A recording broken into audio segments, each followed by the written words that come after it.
இந்த வீடியோவில் நம்ம வந்து எலக்ட்ரோகெமிஸ்ட்ரி நமக்கு வந்து ஒரு ப்ராப்ளம் வந்து பார்க்க போகிறோம். இந்த ப்ராப்ளத்தை வந்து பார்த்தீங்கன்னா ஃபர்ஸ்ட் வந்து நல்லா ரீட் பண்ணி நீங்கள் வந்து அண்டர்ஸ்டாண்ட் பண்ணீங்க. இது ஷார்ட்ஸ்ன்றனால எனக்கு வந்து லைன் பை லைனாக ரீட் பண்ண முடியாது.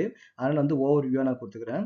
இங்கே வந்து பார்த்தீங்கன்னா நமக்கு வந்து கண்டக்டிவிட்டி செல் வந்து வச்சிருக்காங்க. ஓகேவா? கண்டக்டிவிட்டி செல்ன்றது பார்த்தீங்கன்னா ஒரு எலக்ட்ரோலைட்டுக்கு ஒரு சொல்யூஷனுக்கு நமக்கு வந்து கண்டக்டிவிட்டி மெஷர் பண்ணுறதுக்காக இங்கே நமக்கு வந்து 2 எலக்ட்ரோட்ஸ் வந்து இருக்கும். ஒரு ஆனோடு ஒன்று கேத்தோடு வந்து நமக்கு வந்து இருக்கும்.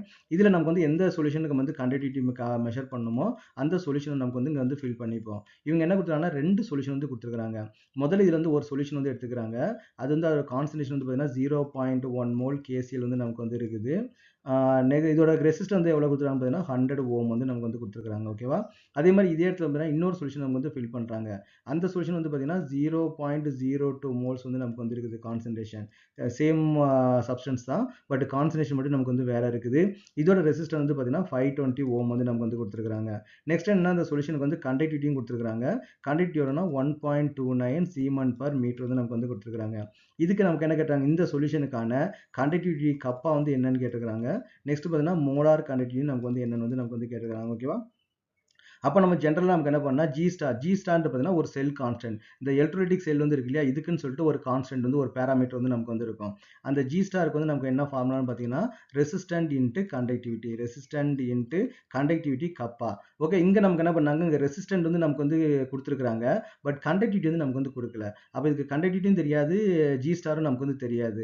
அப்போ இந்த ஃபார்முலா நமக்கு வந்து இங்கே யூஸ் பண்ண முடியாது. ஆனால் இங்கே நம்ம வந்து யூஸ் பண்ணலாம். இங்கே என்ன பண்ணணும்னா ரெசிஸ்டன்ட் நமக்கு எவ்வளோ கொடுத்துருக்காங்க, 100 ஓம் வந்து நமக்கு வந்து கொடுத்துருக்காங்க. இன்ட்டு கண்டக்டிவிட்டி எவ்வளோ கொடுத்துருப்பாங்கன்னா 1.29 வந்து கொடுத்துருக்காங்க. அப்போ ஓவரால் நமக்கு என்ன 129 மீட்டர் பவர் -1. ஏன்னா இங்கே சீமன் பர் மீட்டர் தான் கொடுத்துருக்காங்க இல்லையா, அப்போ மீட்டர் பவர் -1. அப்போ இங்கே ஜி ஸ்டார் வந்து கண்டுபிடிச்சிட்டோம். இது பார்த்தீங்கன்னா 2 சொல்யூஷன் நமக்கு வந்து சேம் செல்லை தான் நமக்கு வந்து யூஸ் பண்ணியிருக்காங்க. அப்போ இதுக்கு என்ன ஜி ஸ்டார் இருக்குதோ அதே ஜி ஸ்டார் தான் நமக்கு வந்து இங்கே இருக்கும். அப்போ இந்த கேஸுக்கு நமக்கு என்ன இருக்கும், ஜி ஸ்டார் வந்து 129 which is equal to resistant வந்து நமக்கு எவ்வளோ கொடுத்துருக்காங்கன்னு பார்த்தீங்கன்னா 520 வந்து கொடுத்துருக்காங்க. 520 இன்ட்டு நமக்கு என்னன்னா கப்பா.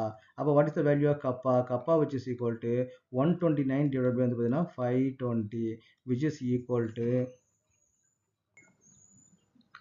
நமக்கு என்ன வேல்யூ கிடைக்கும் பார்த்தீங்கன்னா 2.48 into 10 to the power of -1 வந்து நமக்கு வந்து கிடைக்குது. ஓகேவா? ஸோ இந்த வேல்யூ தான் நமக்கு வந்து கிடைக்குது. நெக்ஸ்ட் என்ன பண்ணணும்னா கண்டக்டிவிட்டி வந்து மெஷர் பண்ணியாச்சு. நெக்ஸ்ட் என்ன பண்ணா இல்லை மோலார் கண்டக்டிவிட்டி பார்த்தீங்கன்னா நமக்கு வந்து lambda m which is equal to conductivity divided by concentration into 1000. அப்போ நமக்கு என்ன கொடுத்தா கண்டக்டிவிட்டி என்ன கொடுத்துருக்காங்க 2.48 வந்து கொடுத்துருக்காங்க. கான்சன்ட்ரேஷன் வந்து பார்த்தீங்கன்னா 0.02 into 1000. இது நமக்கு சால்வ் பண்ணால் நமக்கு வந்து என்ன வேல்யூ கிடைக்கும்னா 124 into 10 to the power of -3